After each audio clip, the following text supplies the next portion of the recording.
ನಮಸ್ಕಾರ ಎಲ್ಲರಿಗೂ. ಶ್ರೀ ದೇವಿ ಭಾಗವತ ಮಹಾಪುರಾಣದ 2ನೇ ಸ್ಕಂದದ 4ನೇ ಅಧ್ಯಾಯದ 2ನೇ ಭಾಗಕ್ಕೆ ಎಲ್ಲರಿಗೂ ಸ್ವಾಗತ.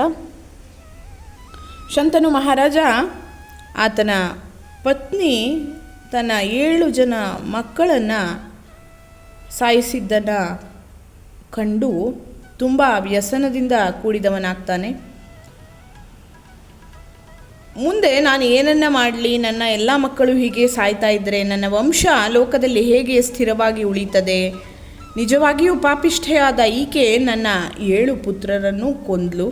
ಒಂದು ವೇಳೆ ನಾನು ಇವಳನ್ನು ತಡೆದರೆ ನಿಶ್ಚಯವಾಗಿಯೂ ಇವಳು ನನ್ನನ್ನು ಬಿಟ್ಟು ಹೋಗ್ತಾಳೆ. ಆದರೆ ನನ್ನ ಮನಸ್ಸಿಗೆ ಇಷ್ಟವಾದ 8ನೇ ಗರ್ಭ ಈಗ ಪ್ರಾಪ್ತವಾಗಿದೆ. ಒಂದು ವೇಳೆ ನಾನು ಈಗಲೂ ಇವಳನ್ನು ತಡೆಯದಿದ್ದರೆ ಈ 8ನೇ ಮಗನನ್ನು ಇವಳು ನಿಶ್ಚಯವಾಗಿ ನೀರಿನಲ್ಲಿ ಬಿಸಾಡ್ತಾಳೆ. ಇನ್ನು ಮುಂದೆ ಪುತ್ರನು ಜನಿಸ್ತಾನೋ ಇಲ್ಲವೋ ಎಂಬ ವಿಷಯದಲ್ಲಿ ನನಗೆ ಬಹಳ ಸಂದೇಹ ಉಂಟಾಗಿದೆ. ಒಂದು ವೇಳೆ ಪುತ್ರನು ಹುಟ್ಟುವುದಾದರೂ ಈ ಕೆಟ್ಟ ಹೆಂಗಸು ಆ ಮಗನನ್ನು ಉಳಿಸ್ತಾಳೋ ಇಲ್ವೋ?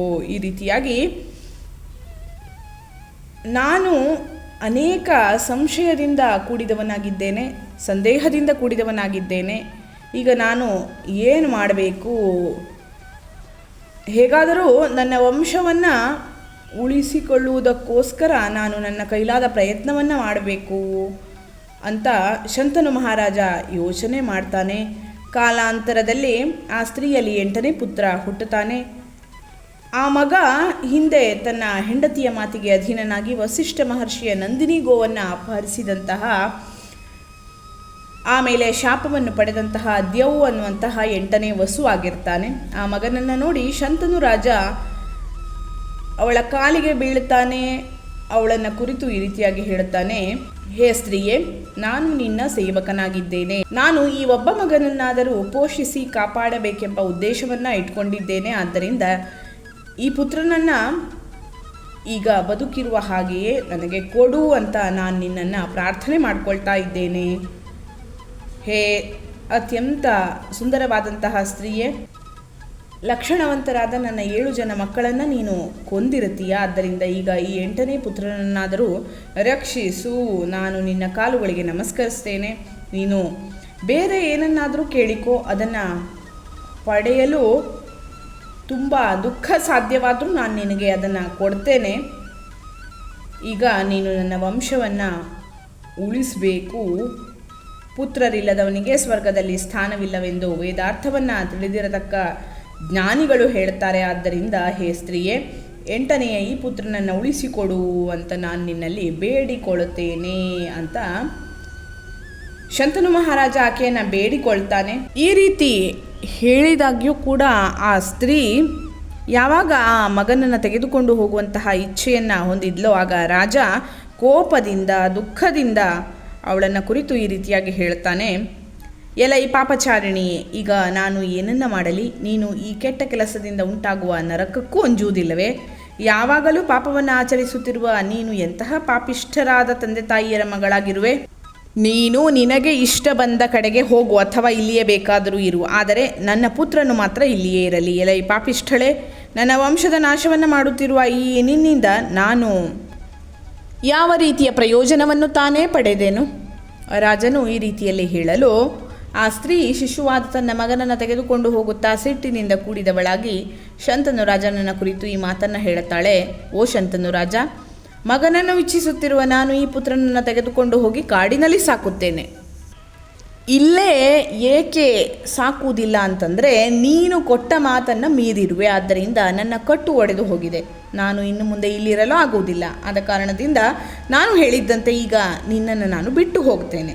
ಎಲೆ ರಾಜ, ನೀನು ನನ್ನನ್ನು ದೇವತೆಗಳ ಕೆಲಸಕ್ಕೋಸ್ಕರ ಬಂದಿದ್ದಂತಹ ಗಂಗಾದೇವಿ ಎಂಬುದಾಗಿ ತಿಳಿ. ಹಿಂದೆ ಮಹಾಮಹಿಮನಾದ ವಸಿಷ್ಠ ಋಷಿಯಿಂದ ವಸುಗಳು ಶಾಪವನ್ನು ಹೊಂದಿದ್ರು. ಆ ವಸಿಷ್ಠ ಮುನಿ ವಸುಗಳನ್ನು ಕುರಿತು ನೀವು ಮನುಷ್ಯ ಯೋನಿಯಲ್ಲಿ ಹುಟ್ಟಿರಿ ಅನ್ನುವಂತಹ ಶಾಪವನ್ನು ಕೊಟ್ಟರು. ಆ ಶಾಪದಿಂದ ಆ ವಸುಗಳು ತುಂಬ ದುಃಖದಿಂದ ಕೂಡಿದವರಾಗಿ ದಾರಿಯಲ್ಲಿ ನನ್ನನ್ನು ನೋಡಿ, ಓ ಪಾಪರಹಿತಳಾದ ಗಂಗೆಯೇ, ನೀನು ನಮಗೆ ತಾಯಿಯಾಗುವಂಥ ಪ್ರಾರ್ಥನೆಯನ್ನು ಮಾಡಿಕೊಳ್ತಾರೆ. ಎಲೈ ಶ್ರೇಷ್ಠನಾದ ಶಂತನು ರಾಜ, ಆ ವಸುಗಳಿಗೆ ನಾನು ನಿಮ್ಮ ತಾಯಿಯಾಗಲು ಭೂಲೋಕದಲ್ಲಿ ಹುಟ್ಟುತ್ತೇನೆ ಅನ್ನುವಂತಹ ವರವನ್ನು ಕೊಟ್ಟು ನಾನು ನಿನ್ನ ಹೆಂಡತಿಯಾದೆ. ನನ್ನ ಈ ಜನನವು ದೇವತೆಗಳ ಕಾರ್ಯಸಿದ್ಧಿಗೋಸ್ಕರ ಆಯಿತೆಂದು ತಿಳಿ. ಆ 7 ವಸುಗಳು ನಿನ್ನ ಮಕ್ಕಳಾಗಿ ಹುಟ್ಟಿ ವಸಿಷ್ಠ ಋಷಿಯ ಶಾಪದಿಂದ ಬಿಡುಗಡೆಯನ್ನು ಹೊಂದಿದರು. ಈ 8ನೇ ಒಬ್ಬ ಪುತ್ರನು ಮಾತ್ರ ಕೆಲವು ಕಾಲದವರೆಗೆ ನಿನ್ನ ಮಗನಾಗಿರುವನು. ಎಲೈ ಶಂತನು ರಾಜ, ಗಂಗೆಯಿಂದ ಕೊಡಲ್ಪಟ್ಟ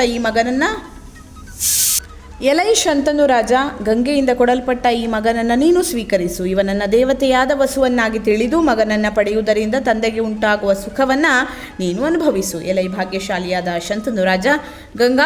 ಎಲೈ ಶಂತನು ರಾಜ, ಗಂಗೆಯಿಂದ ಕೊಡಲ್ಪಟ್ಟ ಈ ಮಗನನ್ನು ನೀನು ಸ್ವೀಕರಿಸು. ಇವನನ್ನು ದೇವತೆಯಾದ ವಸುವನ್ನಾಗಿ ತಿಳಿದು ಮಗನನ್ನು ಪಡೆಯುವುದರಿಂದ ತಂದೆಗೆ ಉಂಟಾಗುವ ಸುಖವನ್ನು ನೀನು ಅನುಭವಿಸು. ಎಲೈ ಭಾಗ್ಯಶಾಲಿಯಾದ ಶಂತನು ರಾಜ, ಗಂಗಾಪುತ್ರನಾದ ಇವನು ಅತ್ಯಂತ ಬಲಶಾಲಿಯಾಗುವನು. ಈಗ ನಾನು ಇವನನ್ನು ಎಲ್ಲಿ ನಿನ್ನನ್ನು ಮೊದಲು ನಾನು ವರಿಸಿದೆನೋ ಆ ಸ್ಥಾನಕ್ಕೆ ಕರೆದುಕೊಂಡು ಹೋಗುತ್ತೇನೆ. ಎಲೈ ಶಂತನು ರಾಜ, ಇವನನ್ನು ನಾನು ಪೋಷಿಸಿ ಯೌವನವನ್ನು ಪಡೆದ ಮೇಲೆ ಇವನನ್ನು ನಿನಗೆ ಕೊಡುತ್ತೇನೆ. ಏಕೆಂದರೆ ತಾಯಿ ಇಲ್ಲದ ಮಗು ಬದುಕಲಾರನು, ಅಥವಾ ಬದುಕಿದರೂ ಸುಖವನ್ನು ಪಡೆಯಲಾರನು. ಗಂಗೆಯು ಈ ರೀತಿಯಾಗಿ ಹೇಳಿ ತನ್ನ ಆ ಮಗನನ್ನು ತೆಗೆದುಕೊಂಡು ಅಲ್ಲಿಂದ ಕಣ್ಮರೆಯಾಗ್ತಾಳೆ. ರಾಜನೂ ಕೂಡ ತಾತ್ಕಾಲಿಕವಾಗಿ ಉಂಟಾದಂತಹ ವಿಯೋಗಗಳ ವ್ಯಸನದಿಂದ ಪೀಡಿತನಾಗಿ ತನ್ನ ಮನೆಯಲ್ಲಿಯೇ ಇರ್ತಾನೆ. ಮುಂದೆ ಆ ದುಃಖವನ್ನು ಸ್ಮರಿಸ್ತಾ ರಾಜ್ಯಭಾರವನ್ನು ಮಾತ್ರ ಸರಿಯಾಗಿ ನೆರವೇರಿಸ್ತಾ ಇದ್ದ ಶಂತನು ರಾಜ ಮುಂದೆ ಏನಾಯಿತು ಅನ್ನುವಂಥದ್ದನ್ನು ಮುಂದಿನ ಭಾಗದಲ್ಲಿ ನೋಡೋಣ. ಧನ್ಯವಾದಗಳು. ಲೋಕಾಹ ಸಮಸ್ತಾಹ ಸುಖಿನೋ ಭವಂತು.